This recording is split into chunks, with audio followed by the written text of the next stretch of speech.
Abra sua Bíblia em Hebreus, capítulo 6, dos versículos 9 a 12. Enquanto você localiza o texto, eu quero fazer uma breve recapitulação. Nesse mês, enfatizamos Cristo como nossa redenção. Então, no primeiro domingo de abril, falamos a respeito do propósito da regeneração. O apóstolo Pedro diz, regenerados para uma viva esperança, para a salvação que há de se manifestar.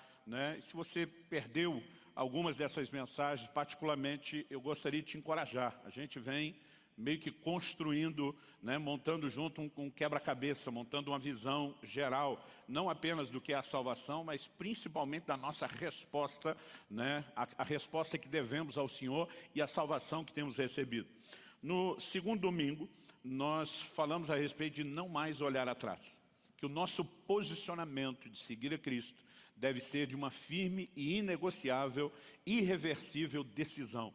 No domingo passado falamos a respeito do maior pecado, que virar as costas para o Senhor depois de tê-lo conhecido é um pecado ainda mais grave, maior de acordo com a Bíblia, do que aqueles que não corresponderam por não terem conhecido. E hoje eu quero encerrar essa temática do mês com a mensagem que eu vou intitular de coisas que acompanham a salvação. Então nós vamos usar como texto base aí Hebreus, capítulo 6, do versículo 9 até o 12, eu vou ler na Nova Almeida atualizada, que diz assim: quanto a vocês, meus amados, ainda que falemos desta maneira, estamos certos de que coisas melhores os esperam, coisas relacionadas com a salvação. Porque Deus não é injusto para se esquecer do trabalho que vocês fizeram e do amor que mostraram para com o seu nome, pois vocês serviram e ainda estão servindo aos santos. Desejamos que cada um de vocês continue mostrando até o fim o mesmo empenho para a plena certeza da esperança, para que não se tornem preguiçosos, mas imitadores daqueles que pela fé e pela paciência herdam as promessas. Amém.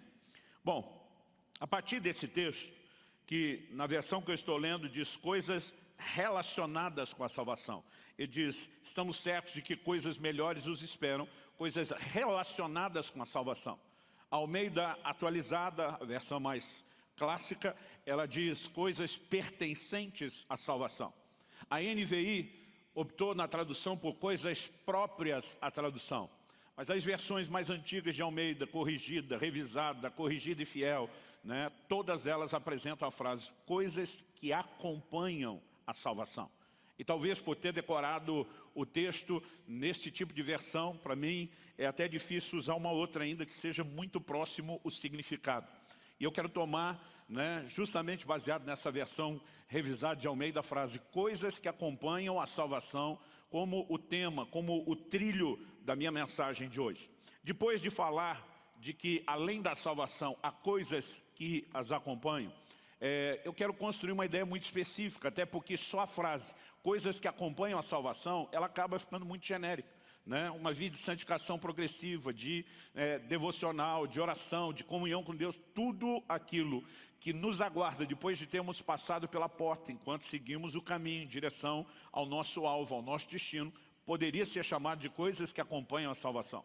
Mas o autor, ao construir aqui a ideia e o raciocínio nessa carta aos Hebreus, ele começa o versículo 10 dizendo assim, porque Deus não é injusto para se esquecer do trabalho que vocês fizeram, do amor que mostraram para com seu nome, pois vocês serviram e ainda estão servindo aos santos. A primeira palavrinha, porque, é uma palavra de ligação entre a afirmação que foi feita antes e a declaração que vem depois. Obviamente, uma conexão foi criada e ele está dizendo de coisas que acompanham a salvação e ele foca tanto o trabalho como o serviço. Então, embora muitas coisas poderiam ser classificadas, a gente poderia fazer uma série aqui longa, intitulada Coisas que Acompanham a Salvação, poderia escrever um livro sobre isso, mas como ele deu ênfase específica a trabalho e serviço, eu também quero dar essa ênfase. Então, o meu primeiro ponto nessa mensagem é destacar a ideia do serviço, como uma consequência, não uma necessidade da salvação. Em segundo lugar, eu quero pegar as palavras dos versículos 11 e 12, quando ele contrasta empenho, ou dependendo da versão, diligência, que que significa dedicação. E do outro lado, quando ele fala para que não nos tornemos preguiçosos. Outras versões usam indolentes, né? Alguém moroso. E eu quero discutir o nível da nossa dedicação na prática do serviço. Para, em terceiro e último lugar, destacar o fato de que, ao dizer Deus não é injusto para se esquecer do vosso trabalho, ele está explorando um elemento que precisa, né, sempre ser considerado quando falamos da teologia do serviço, das obras, que é a questão das recompensas. Agora, eu acredito que a melhor forma de começarmos essa construção, dando destaque em primeiro lugar, né, da importância do trabalho, do serviço na vida cristã. Eu muitas vezes tenho dito que nós precisamos de uma reforma na nossa teologia de serviço. Acredito que por diversas perspectivas, muitas vezes não apenas de ensino, eu diria que em outros casos é a falta de ensino, em outros nós, de alguma forma, prejudicamos a nossa ótica na leitura bíblica de acordo com o background, a experiência anterior à nossa conversão. Então, por exemplo, quem teve, e grande parte do Brasil viveu essa realidade, uma formação dentro do catolicismo, durante muito tempo relacionou a salvação com obras. E a palavra de Deus é muito clara. Eu gostaria que você, inclusive, abrisse em Efésios capítulo 2 e me acompanhasse. Efésios capítulo 2, versículos 8 e 9. A declaração a respeito de fé. Esse, né, foi um dos principais textos destacados durante a Reforma Protestante, há mais de 500 anos atrás. Muitas vozes se levantaram, mas talvez, né, um dos maiores ícones da Reforma foi Martinho Lutero, e um dos pontos principais, onde ele bate contra a Igreja Romana, é dizer, nós fizemos das obras um caminho para a salvação, quando a palavra de Deus é totalmente contrária a isso. E o texto mais usado, citado por Paulo, é esse, citado por Lutero, é esse de Paulo, de Efésios 2, versículos 8 e 9, que diz, porque pela graça vocês são salvos, mediante a fé. Isso não vem de vocês, é dom de Deus, não de obras, para que ninguém se glorie, né? Então, esse texto, sabido de cor pela maioria dos cristãos, tem muitas vezes se tornado, não apenas o que deveria ter trazido um conserto, né, nos trazido a um lugar que eu poderia chamar de um ponto de equilíbrio.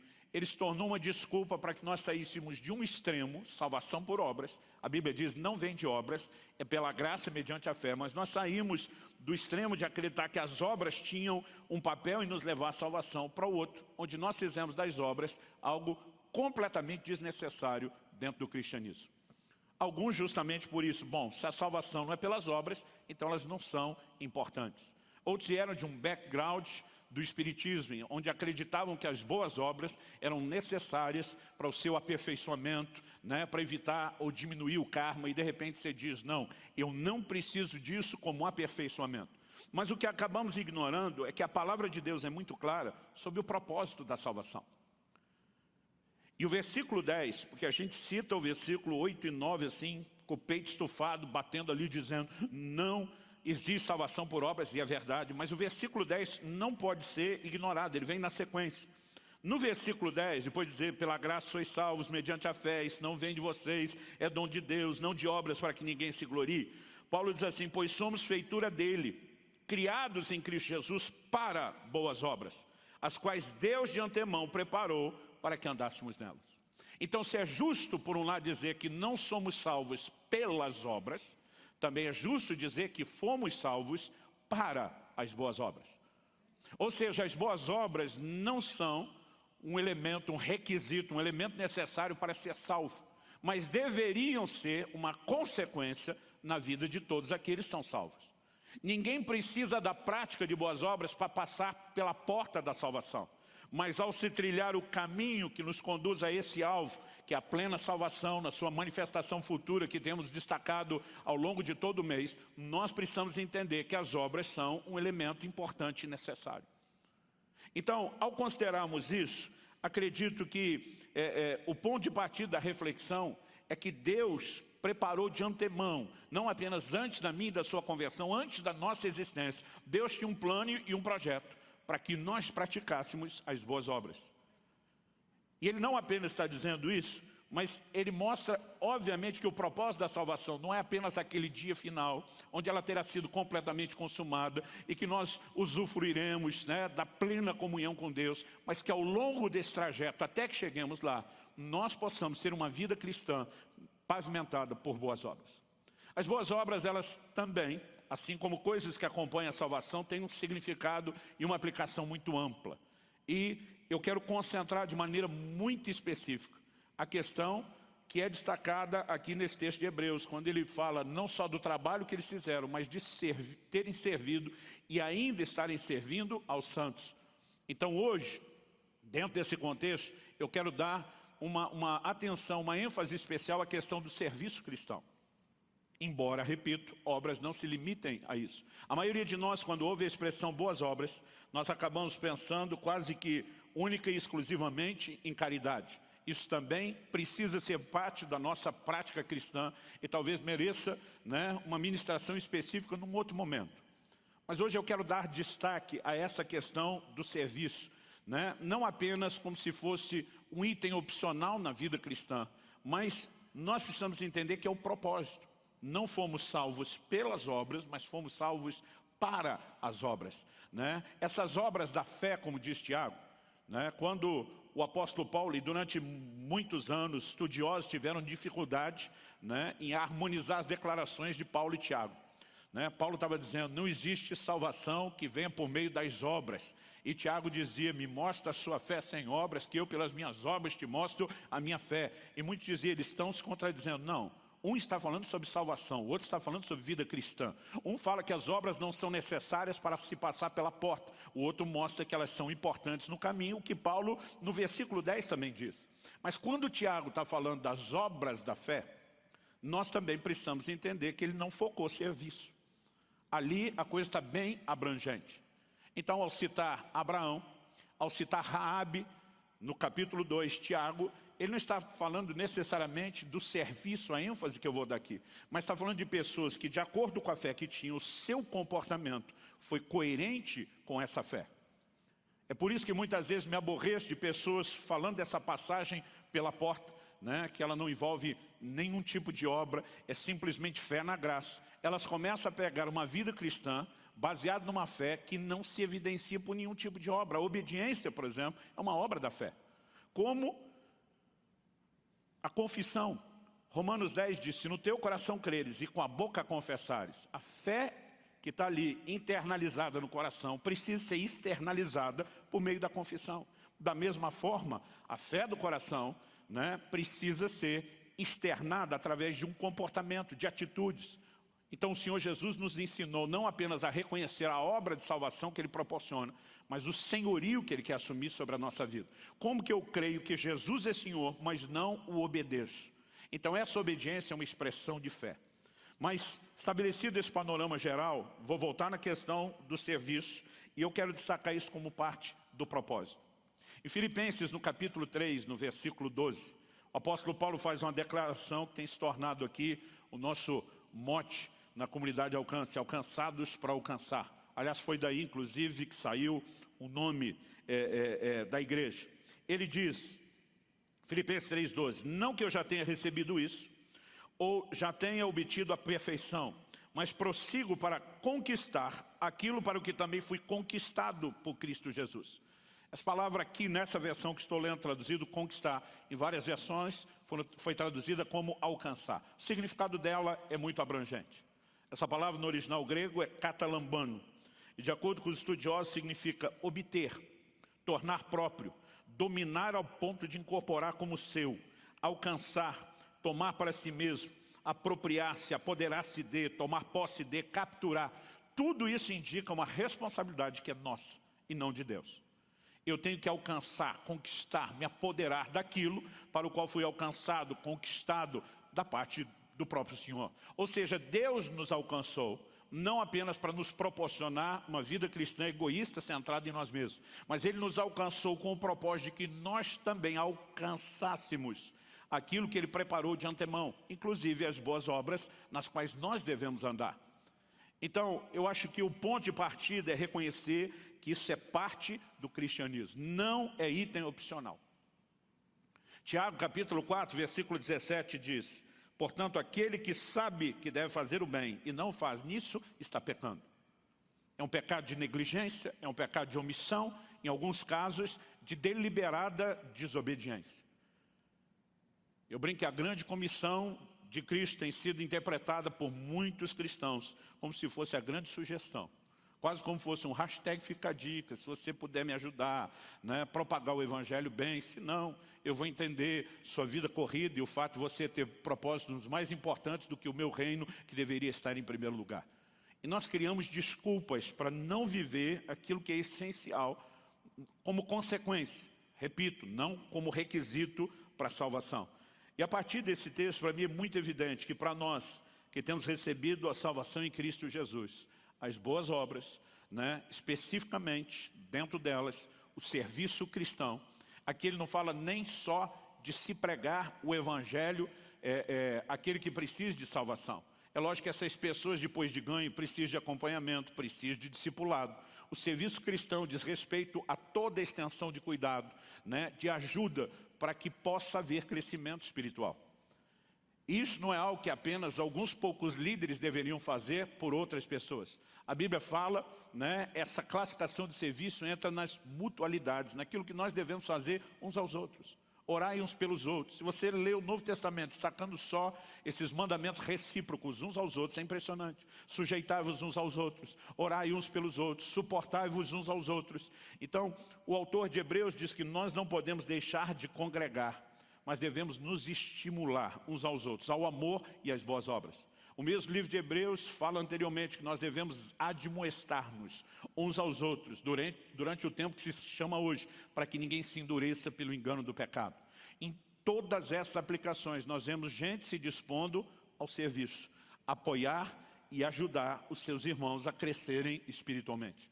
O cristianismo não é uma carreira solo a ser vivida, é eu e Deus e mais ninguém. Você tem responsabilidades, né, individuais perante Deus. A salvação é individual na maneira de se abraçá-la, mas na forma de se vivê-la, de se praticá-la, ela não é um elemento meramente que possa ser classificado como individual, mas é uma prática coletiva, é uma prática social.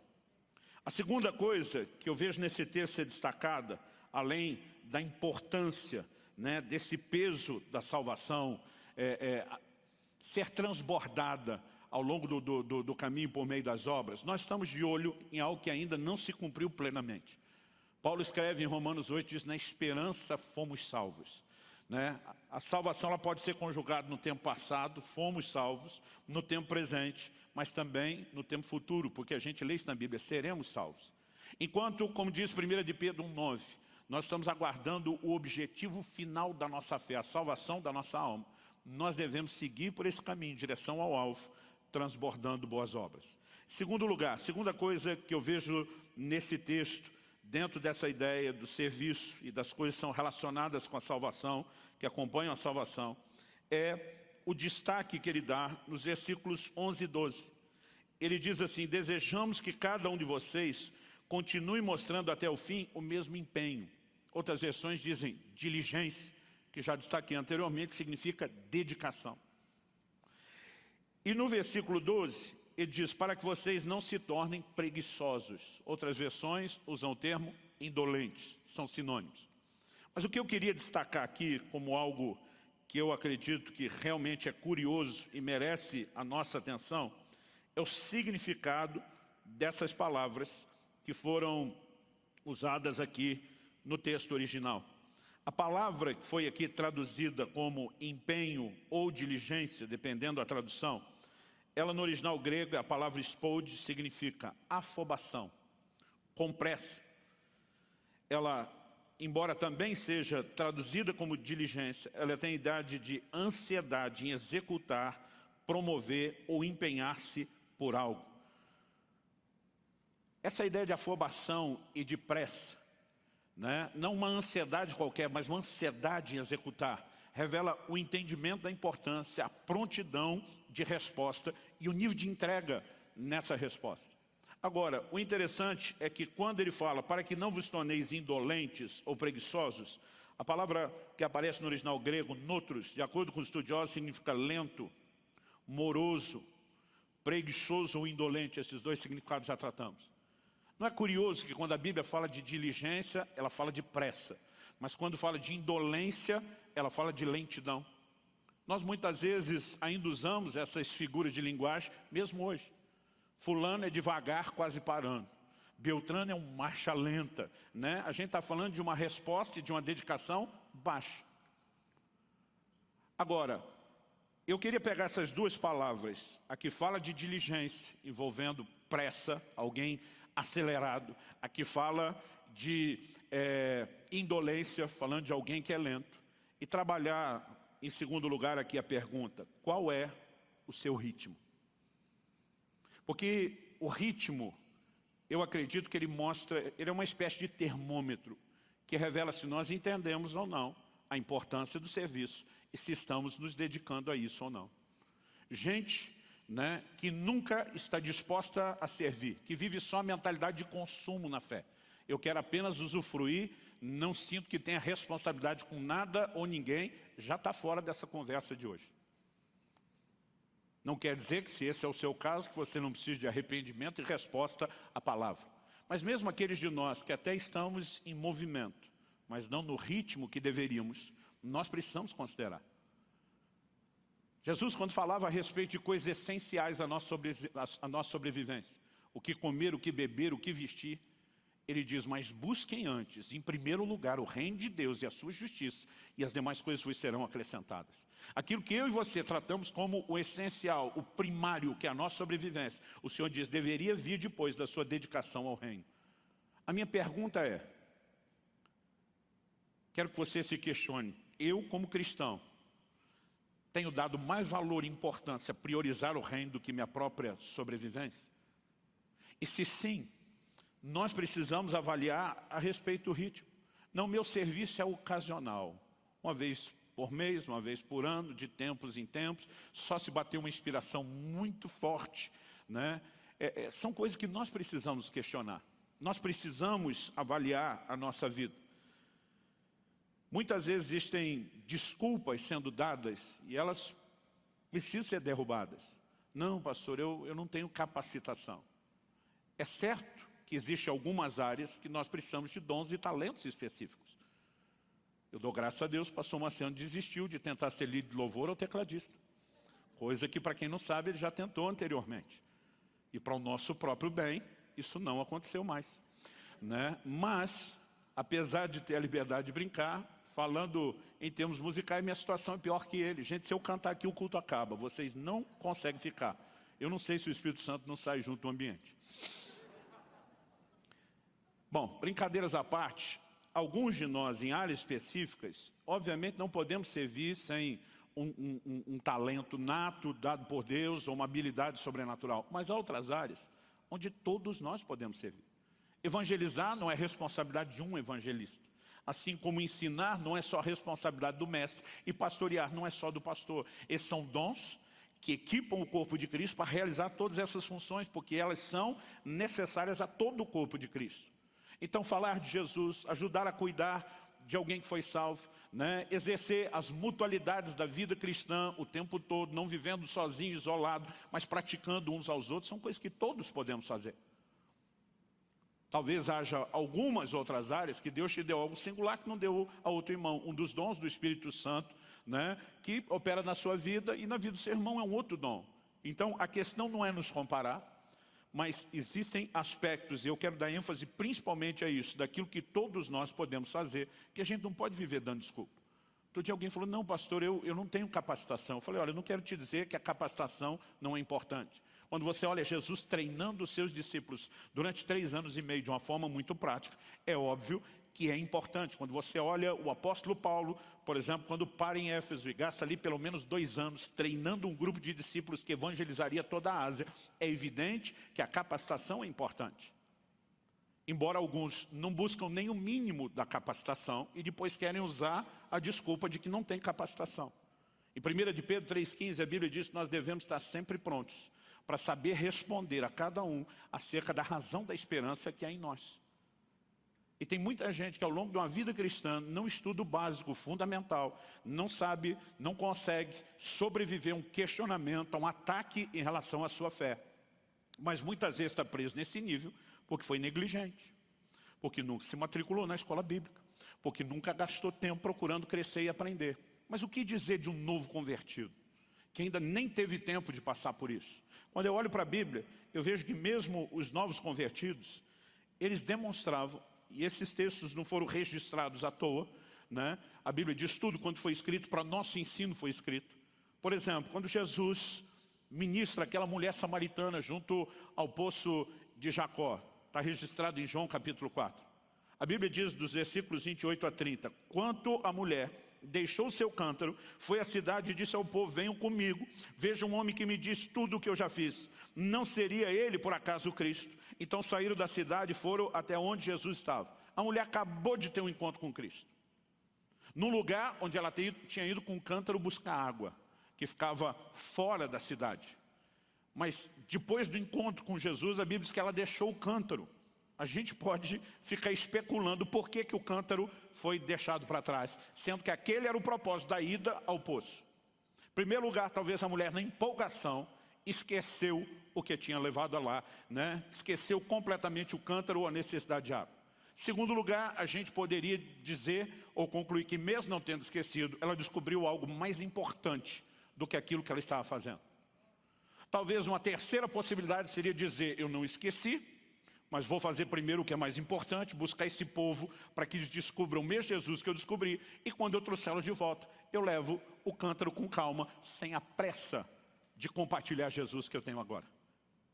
E esse povo vem, depois que eles vieram a Cristo, mais à frente, no relato de João, eles vão dizer para a mulher, agora não é mais por causa do que você disse. Ouvindo ele, a nossa fé foi baseada naquilo que ele disse, e não só no que você nos compartilhou. Mas ainda que a fé desse povo tenha crescido, o ponto principal foi que ela os levou a Jesus. E aí de vez em quando encontro cristãos, novos convertidos, que ainda não passaram por todo o processo de aprendizado, não tem resposta para tudo, e eles me dizem, pastor, eu não consigo pregar o evangelho assim, bem explicado para os outros. E normalmente eu gosto de, aproveitando esse exemplo, dizer, então faz que nem a mulher samaritana, chama geral, convida a galera e traz para cá para mim pregar. Você pode, ainda que não tenha todas as respostas, ser um instrumento de Deus para convidar pessoas que precisam ouvir o evangelho. Gente, nós não podemos pensar numa dinâmica de vida cristã, onde nunca convidamos ninguém para os cultos ou mesmo para as células. Aquilo que talvez a gente não consiga explicar tão bem, possa ser repartido de outra forma. Quem está entendendo? Um segundo exemplo está lá em Marcos 5, de 18 a 20. Quando aquele endemoniado, ou agora ex-endemoniado gadareno, aliás, pensa num cara, irmão, que de fato, se tivesse uma espécie de Guinness Book para as coisas espirituais, talvez entraria como um dos piores endemoniados da história.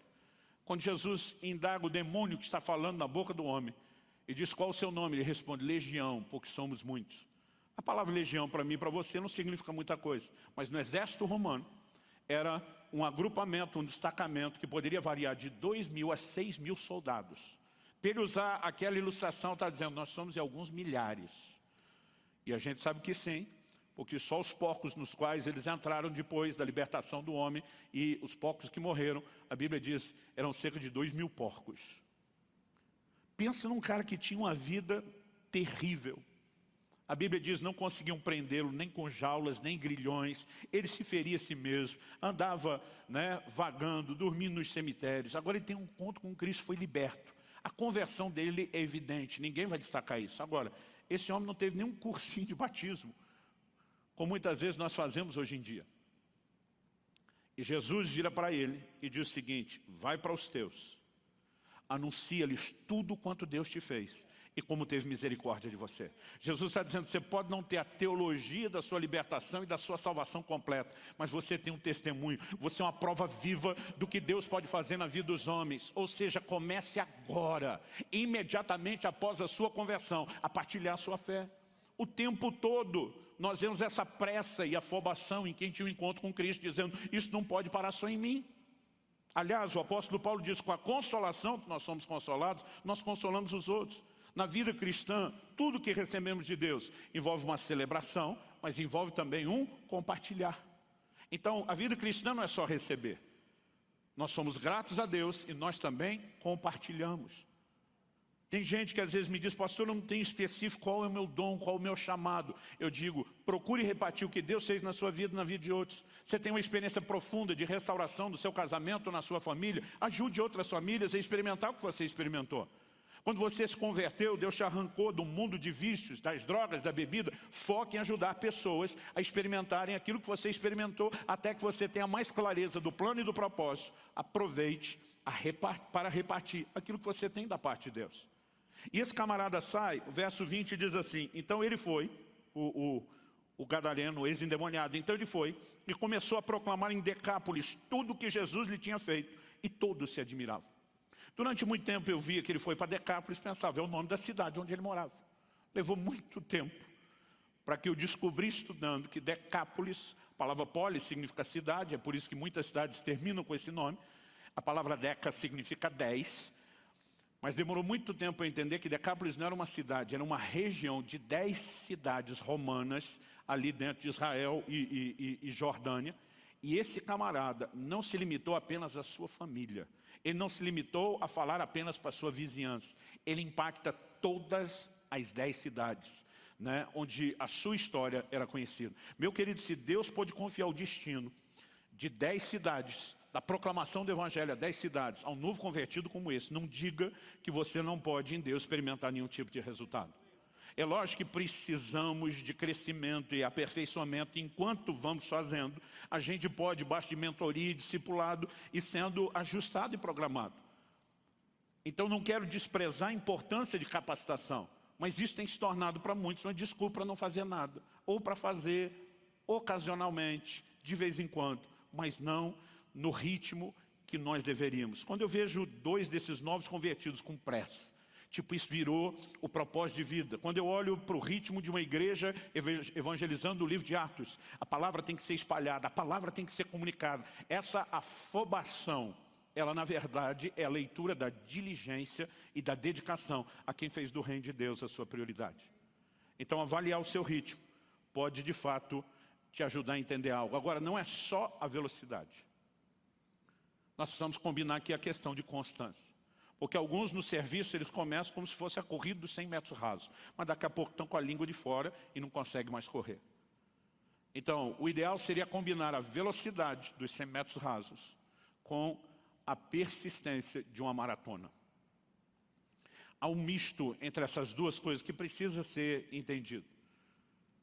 Por quê? Porque apesar dele dizer, passado, vocês serviram aos santos, presente, ainda estão servindo, ele diz aqui em Hebreus 6, versículo 12, desejamos, 11 e 12, desejamos que cada um de vocês continue mostrando até o fim o mesmo empenho, a mesma velocidade para a plena certeza da esperança, para que não se tornem lentos, preguiçosos, morosos, mas imitadores daqueles que pela fé e perseverança, dependendo da sua versão, fé e longanimidade. Longanimidade é ânimo longo. Outras versões, fé e paciência, a capacidade de não desistir, herdam as promessas. Ou seja, serviram, estão servindo e até o fim vão manter o mesmo ritmo, vão manter a mesma dedicação. Quem está entendendo, diga amém. Bom, destacado aqui que fomos salvos para as obras, o questionamento do ritmo como um termômetro que nos ajuda a avaliar. Eu quero encerrar destacando em terceiro e último lugar a questão das recompensas. O versículo 10 diz que Deus não é injusto para se esquecer do nosso trabalho. Eu gosto de como a questão das recompensas está relacionada com o caráter de Deus e com a justiça de Deus. Ou seja, tudo aquilo que você está fazendo para Deus não será esquecido. Quantos são gratos a Deus por isso? Mas tudo aquilo que você se recusa a fazer, ou negligencia, se omite a fazer, também não será esquecido. Porque se Deus se lembrar só do que fazemos de bom, mas não se lembrasse de que nós negligenciamos o que Ele mandou, Ele não seria nem justo e nem de uma memória tão confiável. Deus é tão justo para retribuir positivamente, como é justo para retribuir negativamente falando. E essas coisas precisam ser levadas em consideração, de modo que haja temor no coração. É lógico que nós precisamos entender que o serviço ele precisa ir além do elemento obrigação. É mandatório, o mandamento que foi dado, ok. Mas qual é o coração com que eu e você devemos obedecer? Hebreus 6,10 diz que ele não é injusto para se esquecer do trabalho que vocês fizeram e do amor que evidenciastes para com seu nome. É lógico que o que deve mover o meu e o seu coração não é única e exclusivamente a recompensa, e sim o amor que temos para com Ele. Se hoje Deus baixasse um decreto revogando toda a recompensa prometida, acredito que por amor eu seguiria trabalhando e me dedicando da mesma forma. Não estou dizendo que o conceito de recompensa não deveria nos incentivar. Obviamente Deus não teria prometido e dado tanto destaque se Ele não quisesse nos incentivar por meio disso. Mas muito mais do que apenas mirar e focar a recompensa, nós precisamos entender que aquilo que fazemos deveria ser uma expressão de amor para com Ele. Quando Jesus convoca Pedro dizendo, apacenta as minhas ovelhas, nas 3 vezes onde ele diz isso, antes de afirmar, apacenta as minhas ovelhas, Jesus pergunta, Pedro, você me ama? Ele diz, tu sabes que eu te amo. Ele diz, então apacenta as minhas ovelhas. Basicamente o que ele está dizendo, eu não estou apenas colocando um anúncio num classificado para ver quem pode me ajudar a pastorear. Eu tenho um requisito muito específico para quem quer me ajudar, cooperando comigo no serviço, que você faça isso por amor a mim, antes mesmo de ser por amor às pessoas que você vai ajudar. A porta de entrada para o serviço é o amor por Ele. A porta de saída do serviço é a falta de amor por Ele. O anjo da igreja de Éfeso, que era uma igreja de alta performance, de alta produtividade, Apocalipse 2,2, o Senhor começa dizendo, eu conheço as suas obras, o seu labor, a sua perseverança. Mas ele diz, mas tenho contra ti que você abandonou o seu primeiro amor. Em outras palavras, Deus está dizendo, embora vocês estão produzindo, como isso não é uma expressão do amor, ou você se arrependa, volta a me amar, ou eu removo de você o seu candeeiro. O candeeiro figura a igreja que Deus havia entregue a ele. Em outras palavras, Deus está dizendo, se o seu serviço é só serviço, sem expressão de amor por mim, eu dispenso você. Então, embora Deus queira que aqueles que servem o façam por amor, Ele também notifica que há recompensas. Isso precisa nos levar a um outro entendimento, que o céu não tem regime socialista, onde as pessoas serão todas niveladas recebendo a mesma recompensa, independente da sua dedicação, do seu esforço ou do seu trabalho. Aliás, eu gostaria de destacar alguns pontos dentro dessa visão bíblica de que cada um terá um galardão, uma recompensa que é de acordo com as suas obras. E segundo aos Coríntios 5,10, a Bíblia fala sobre o tribunal de Cristo.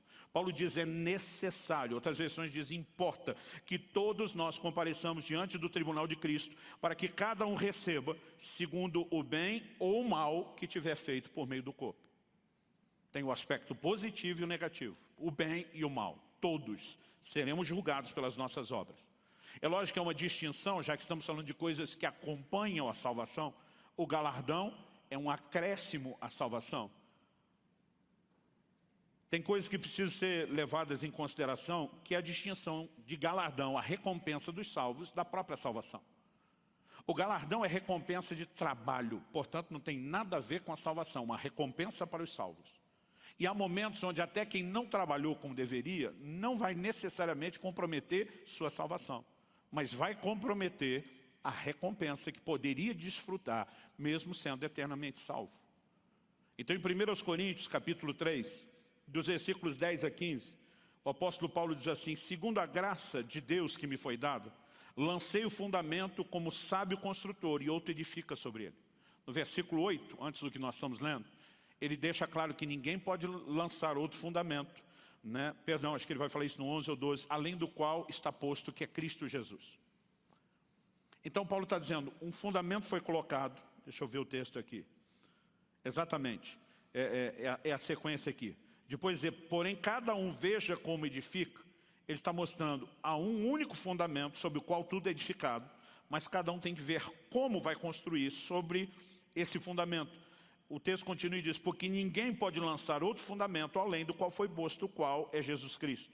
E se o que alguém edifica sobre o fundamento é ouro, prata, pedras preciosas, madeira, feno ou palha, a obra de cada um se tornará manifesta, pois o dia na maioria das versões com D maiúsculo, está falando do dia da vinda de Cristo. O dia a demonstrará, porque será revelada pelo fogo, e o fogo provará qual é a obra de cada um. Se aquilo que alguém edificou sob o fundamento, sob Cristo, portanto a salvação já está aqui, nós estamos falando de trabalho, obras, de galardão, como parte das coisas que acompanham a salvação. Se aquilo que alguém edificou sob o fundamento permaneceu, o que é permanecer? Sobreviver ao fogo. Deus vai mandar um fogo sobre as nossas obras para provar. Se a construção em cima do fundamento que é Cristo foi feita com madeira, feno, palha, não vai sobreviver ao fogo. Mas se for ouro, prata, pedras preciosas, então isso vai sobreviver. Isso está falando da qualidade do nosso serviço, do nível de excelência do que fazemos. Aí o texto diz assim, se aquilo que alguém edificou sob o fundamento permanecer, esse receberá recompensa ou galardão. Se a obra de alguém se queimar, esse sofrerá dano, pois ele mesmo será salvo, mas como que através do fogo. Não estamos nem questionando aqui a salvação, mas para os salvos, recompensas diferentes de acordo com aquilo que fizeram. Até na ressurreição. Hebreus 11, 35, assim como 1 Coríntios 15, fala de um nível de glória diferenciado na ressurreição. Hebreus 11, 35 fala de alguns que foram torturados. O texto bíblico diz, não aceitando seu resgate, para obterem superior ressurreição. Eu gosto da ideia, não aceitando seu resgate. Porque o verso anterior fala de alguns que pela fé apagaram a força do fogo, fecharam a boca de leões. Obviamente 2 exemplos extraídos do livro de Daniel. Ou seja, foram livres da morte pela fé. Mas a Bíblia fala de alguns que não aceitaram o seu resgate, seu livramento. Tinham o crédito para, pela fé, crer e receber de Deus uma intervenção, um livramento, mas abriram mão desse crédito. Por quê? A Bíblia diz, para obterem superior ressurreição. Haverá níveis distintos de glória na ressurreição. Paulo fala sobre isso em 1 Coríntios 15, você pode ler o texto todo com calma, mas nos versos 40 e 41 ele diz, também há corpos celestiais e corpos terrestres. Ele está falando de ressurreição no capítulo todo. E sem dúvida, uma é a glória dos celestiais, outra dos terrestres. Por enquanto, ele só está distinguindo que a glória do corpo celestial ressuscitado é maior do que o terrestre. Até aqui não há distinção sendo feita para os que já foram ressuscitados. Só que ele diz assim, uma é a glória do sol, outra a glória da lua e outra das estrelas. Mas ele diz, até entre estrela e estrela há diferenças de glória. Então, não resplandeceremos da mesma forma. Um dia, um irmão aqui da igreja me confidenciou e falou, pastor, eu fico olhando a sua dedicação e acho admirável ver que o senhor é uma pessoa tão desprovida de ambição. Enquanto eu estou me dedicando aos meus negócios e procurando enriquecer e prosperar, o senhor se dedicando ao reino de Deus dessa forma. Eu falei para ele, você está enganado ao achar que eu não tenho ambição.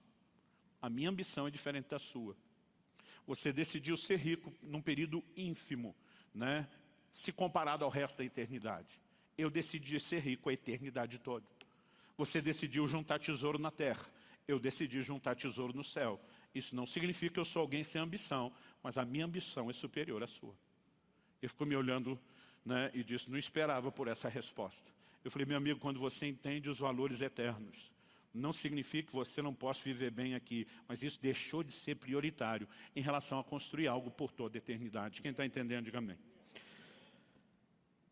Uma das coisas que precisa motivar a mim e a você é entender que ao servir pessoas, não podemos olhar isso apenas como algo desgastante, cansativo. É lógico que lidar com gente não é fácil.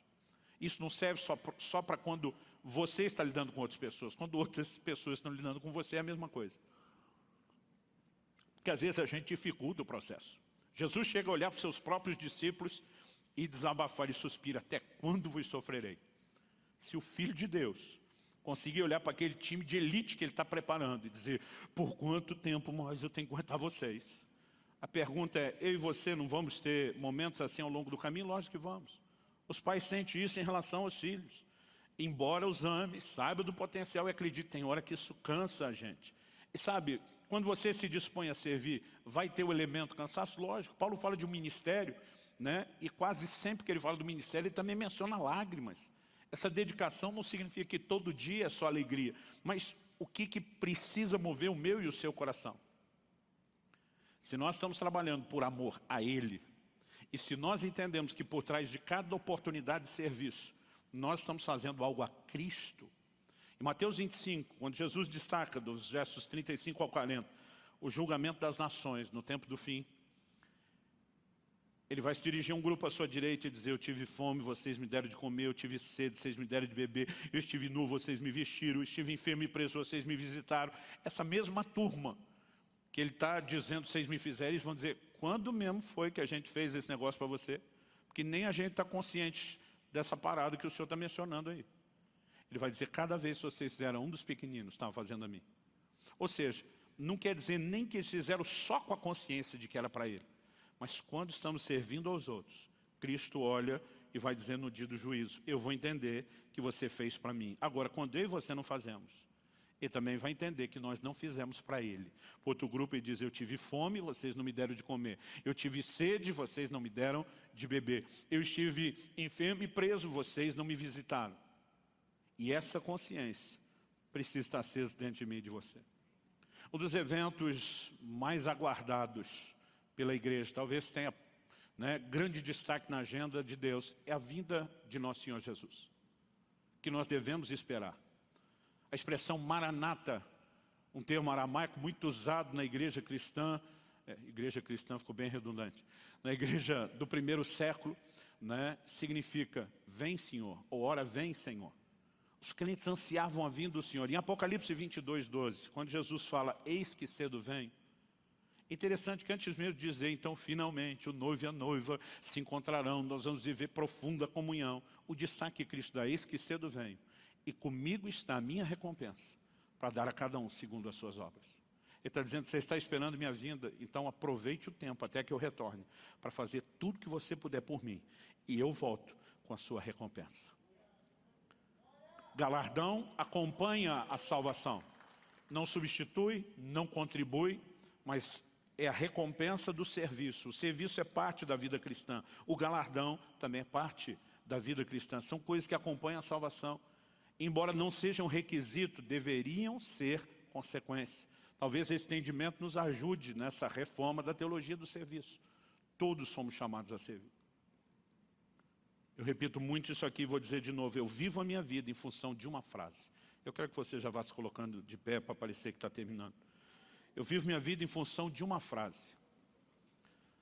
É quando o Senhor vai reunir os seus servos e vai recompensá-los por aquilo que fizeram, tirando o servo infiel, que houve uma outra declaração, e eu vivo para ouvir a declaração dada aos servos fiéis. Servo bom e fiel, entra no gozo do teu Senhor.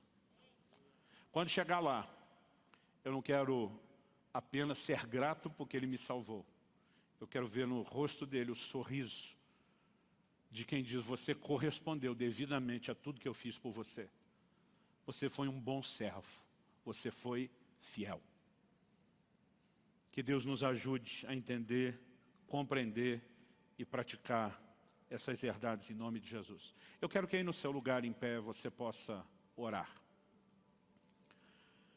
Não apenas pedir nesse momento que Deus te ajude no entendimento e aplicação prática da palavra, mas talvez seja um bom momento para resolver algumas coisas. Quando Isaías ouve o clamor de Deus, o convocando para uma missão, quando ele ouve a voz divina dizendo: a quem enviarei, quem há de ir por nós? Ele responde: eis-me aqui, envia-me a mim. Talvez hoje seja o dia de muitos de nós tomamos a decisão de dizer: Senhor, eis-me aqui, conta comigo, conta com o meu serviço. Talvez hoje não seja apenas o dia de decidir começar a fazer, talvez seja o dia de avaliar o ritmo. Você está com o pé no acelerador ou você está com o pé no freio? Você está jogando no time daqueles que estão com pressa ou no time dos marcha lenta ou devagar, quase parando?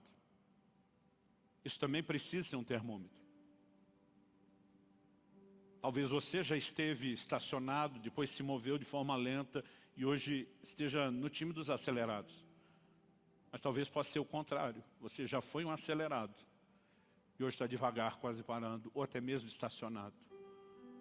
E Deus espera de nós resposta. Quando a Bíblia diz para ser ouvinte, para ser não só ouvinte, mas praticante da palavra, nós temos uma responsabilidade com tudo aquilo que recebemos. E você sabe que a minha intenção não é apontar o dedo e nem acusar ninguém. É te ajudar a se deixar ser despertado por Deus e para Deus. E hoje, nós podemos nos posicionar diante de Deus e nos consagrar para um novo tempo. Talvez diga, pastor, eu não vou sair de parado, afobado, de uma vez, ok. Mas se você começar a se movimentar e for acelerando lentamente, você já está progredindo. Então eu quero te encorajar a falar com Deus nesse momento. Ore ao Senhor, deixa Deus falar o seu coração. Eu quero fazer uma breve oração por você, mas gostaria que mesmo depois da minha oração, você ainda aproveitasse esse momento, orando um pouco mais, tanto você que está aqui no culto presencial, como você que nos acompanha pela transmissão. Faça isso agora. Espírito Santo, a Tua palavra foi lançada e comunicada. E só o Senhor pode torná-la viva e prática no coração e na vida dos meus irmãos e irmãs. Eu oro não apenas pelo entendimento espiritual, mas eu oro pelo despertamento que só a combinação da ação da Tua palavra e do Teu Espírito Santo pode produzir. Eu oro por resposta no coração dos meus irmãos. Eu oro que esse possa ser um momento, ó Deus, não apenas de uma leitura e de um autoexame, mas do exame do alto, onde cada um conte com a ação do Teu Espírito Santo, para fazer essa checagem, qual o ritmo em que estou me movendo. Talvez haja aqueles que serviram, estão servindo aos santos, mas já estavam cansados e precisam de forças novas, de um ânimo, precisam de alento para prosseguir sem desanimar, entendendo que, juntamente com a fé, precisamos de perseverança, de longanimidade. Pai, eu oro por intervenção do alto nesse momento. Nós precisamos de mais do que orientação e um bom conselho para nos mover dentro do trilho daquilo que o Senhor predeterminou. Nós precisamos da Tua graça, da capacitação do alto. Nós precisamos do convencimento do Teu Espírito Santo. E eu oro por esse selo sobrenatural sobre todos aqueles que ouviram a Tua palavra. Em nome de Jesus. Eu oro por resposta. Em nome de Jesus. Em nome de Jesus. E para a glória de Deus.